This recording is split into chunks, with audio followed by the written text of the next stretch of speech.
श्री शिवाय नमस्तुभ्यं मित्रों। शिवरात्रि में करें महादेव को प्रसन्न, घर में आएगी सुख शांति समृद्धि, मिलेगा महादेव के साथ माँ पार्वती और श्री हरि विष्णु माँ लक्ष्मी का आशीर्वाद। मित्रों, महाशिवरात्रि का पर्व आने वाला है जो कि अपने आप में बहुत ज़्यादा विशेष है और हिंदू धर्म में, हिंदू शास्त्रों के अनुसार महादेव भोलेनाथ के परम भक्तों के लिए बड़ा ही विशेष दिन होता है।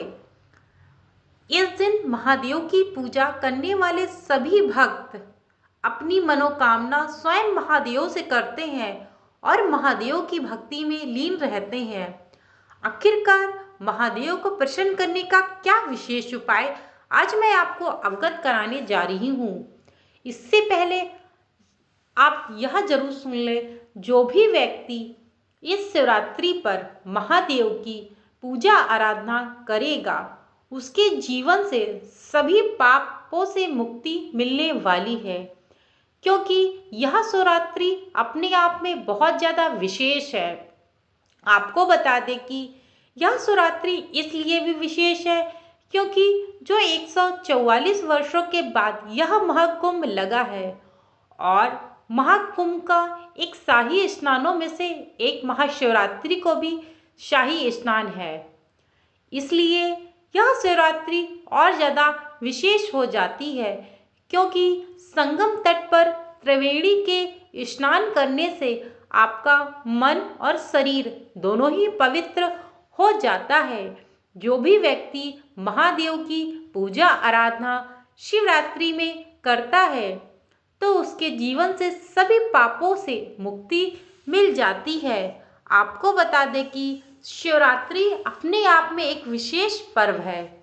शिवरात्रि ही नहीं बल्कि इसे महाशिवरात्रि का पर्व कहा जाता है, जो कि फाल्गुन माह में कृष्ण पक्ष की चतुर्थी तिथि को मनाया जाता है। कहा जाता है कि इस दिन भगवान शिव स्वयं पृथ्वी पर आते हैं और अपने भक्तों के ऊपर कृपा दृष्टि दोहराते हैं, यानी कि अपने भक्तों के ऊपर कृपा दृष्टि करते हैं। आपको बता दें कि पौराणिक कथाओं के अनुसार फाल्गुन कृष्ण चतुर्थी को ही भगवान शिव और माँ पार्वती का विवाह हुआ था, यानी कि भगवान शिव और माँ पार्वती का विवाह महाशिवरात्रि पर ही हुआ था। इसी कारण महाशिवरात्रि को बड़ी ही पवित्रता और बड़े ही धूमधाम से मनाया जाता है। वेद और प्राकृतिक साहित्य में भगवान शिव की पूजा अर्चना और उपासना का विशेष उल्लेख भी मिलता है। आपको बता दें कि भारतवर्ष में ही नहीं बल्कि विदेशों में शिवरात्रि का विशेष पर्व के रूप में मनाया जाता है, क्योंकि भगवान शिव एक ऐसे देवता हैं जो पृथ्वी लोक में रहते हैं और शीघ्रता से प्रसन्न होने वाले देवताओं में से एक हैं। आपको बता दें कि शिवरात्रि अपने आप में इसलिए भी विशेष है क्योंकि शिव जी की पूजा करने से मनुष्य को उच्च फलों की प्राप्ति होती है। उच्च फलों के साथ ही जो भी उनकी मनचाही मनोकामनाएं होती हैं वह भी महादेव की कृपा से पूर्ण होती है, क्योंकि भगवान शिव ही एक ऐसे देवता हैं जो पृथ्वी पर वास करते हैं, जो कि अपने भक्तों पे भोलेनाथ हैं तो अपने भक्तों पे सदैव कृपा दृष्टि बनाए रखते हैं। शिव के मंदिर व शिवलिंग में जोरों शोरों से उत्सव की तैयारी प्रारंभ हो चुकी है, क्योंकि भगवान शिव की शिवरात्रि है और शिवरात्रि शिव का मतलब है भगवान महादेव से समर्पित है और रात्रि का मतलब है रात में, यानी कि शिवरात्रि का रात्रि के समय विशेष महत्व है। विश्व की प्राचीन सभ्यताओं में भी शिवलिंग की पूजा के प्रमाण मिलते हैं। इससे सिद्ध होता है कि भगवान शिव की पूजा अभी से नहीं बल्कि अनादि कालों से की जा रही है। भगवान शिव की पूजा विशेष रूप से श्रावण मास में की जाती है, परंतु महाशिवरात्रि दिन भी उनकी पूजा के लिए बहुत ही ज़्यादा महत्वपूर्ण हो जाता है। इस बार महाशिवरात्रि का पावन त्यौहार 26 फरवरी को पड़ रहा है, यानी कि 26 फरवरी 2025 को पड़ने वाला है। महाशिवरात्रि के दिन रात्रि के चारों पहर में भगवान शिव के पूजा अर्चना और अभिषेक की मान्यता है।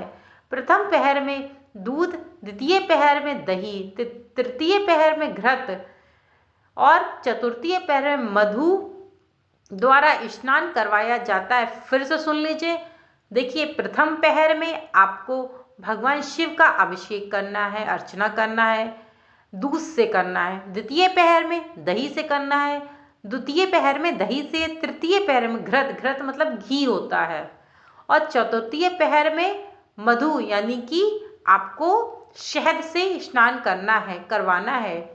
पूजा करने से विशेष लाभ की प्राप्ति होती है। इस दिन जो भी व्यक्ति भगवान शिव की नियमित उपासना का संपूर्ण रात्रि में भगवान शिव का पूजन और अभिषेक करता है, इस दिन की पूजा अर्चना एवं अभिषेक से भगवान शिव विशेष रूप से प्रसन्न हो जाते हैं। इस दिन भगवान शिव को मनाने और उनकी कृपा पाने के लिए बहुत महत्वपूर्ण दिन है। भगवान शिव अपने भक्तों पर बहुत जल्द प्रसन्न होते हैं, इसीलिए उन्हें भोलेनाथ या आशुतोष भी कहा जाता है। अब मैं आपको बताऊंगी कि आखिरकार भगवान शिव को प्रसन्न करने का ऐसा कौन सा उपाय है जिससे आपको इस बात का आप अवगत होंगे कि यदि आप यह उपाय कर लेते हैं तो भगवान शिव आपसे प्रसन्न जरूर से जरूर हो जाएंगे, क्योंकि भगवान शिव सदैव अपने भक्तों पे अपनी कृपा दृष्टि बनाए रखते हैं। भोलेनाथ को प्रसन्न करने के लिए 3 पत्तों वाली बेलपत्र यानी कि बेलपत्र भगवान शिव को अति प्रिय है। बेलपत्र भगवान शिव को अति प्रिय है, इसलिए महाशिवरात्रि के दिन आपको बेलपत्र जरूर चढ़ानी चाहिए। यहाँ तक कि यदि आप यह 3 आपकी विशेष कोई मनोकामना है और आपकी वह मनोकामना सालों से वर्षों से पूर्ण नहीं हो पा रही है, आपकी कोई भी किसी भी प्रकार की मनोकामना है और वह वर्षों से पूर्ण नहीं हो पा रही है, तो आपको इस शिवरात्रि के दिन 3 बेलपत्र वाली, जो कहीं से भी कटी फटी नहीं होनी चाहिए, पूर्णतः साबुत होनी चाहिए, वह 108 बेलपत्र आप ले लीजिए। उसमें आप चाहें तो ओम नमः शिवाय भी लिख सकते हैं। चंदन से लिख करके एक बार आप उस बेलपत्र को महादेव के ऊपर अर्पित करिए, उनकी शिवलिंग के ऊपर आप अर्पित करिए और मन ही मन में आप ओम नमः शिवाय या श्री शिवाय नमस्तुभ्यम का जाप अवश्य करते रहें।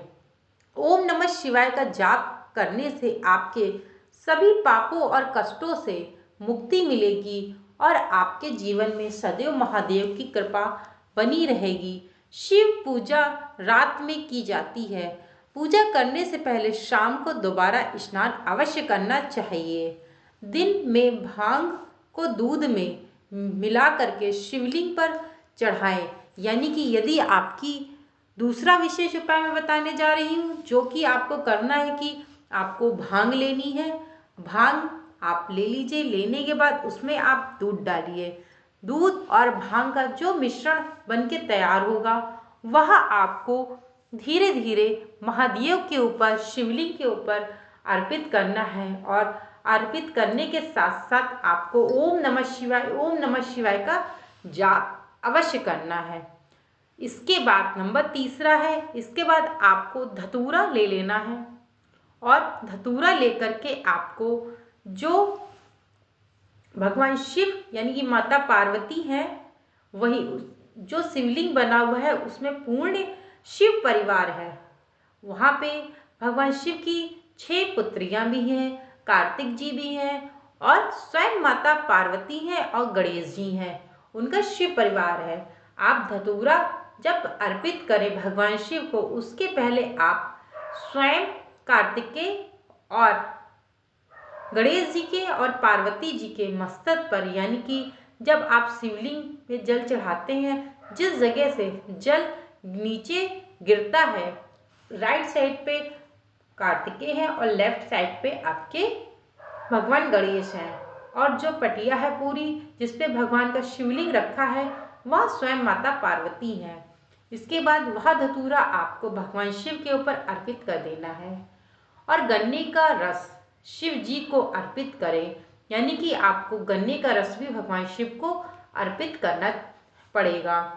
यदि आपकी कोई विशेष मनोकामना है, इससे आपके जीवन में सुख, शांति और समृद्धि का वास होता है और भगवान शिव की आप पर कृपा दृष्टि बनती है। मित्रों, मेरे द्वारा बताई गई यह जानकारी आप लोगों को पसंद आई हो तो चैनल को सब्सक्राइब, लाइक और शेयर करना मत भूलिएगा और कमेंट में हर हर महादेव या जय हो शिवरात्रि का पर्व जरूर से जरूर लिखिएगा। Thank you so much video को वॉच करने के लिए।